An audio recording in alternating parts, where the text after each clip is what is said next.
Day in my life, hari kita nak makan-makan.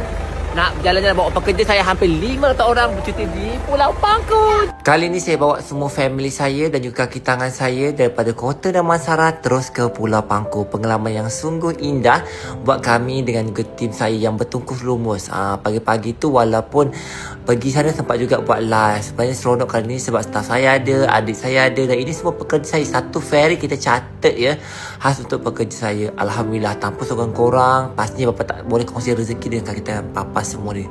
Makanan di Hotel Bayu Resort ni memang best sangat-sangat. Kita ambil semua boat dan yang paling mengasyikkan kat sini memang Kelang Kabut sebab anak bapa tak biasa naik boat. Tengok ada journey sangat. Kepada korang, jom support, jom Pulau Pangkut. Asyik pergi Thailand je, why not kita support juga industri pelancongan di Pulau Pangkut ni. Memang best, ada journey macam Malvin. Mak mertua saya pun happy.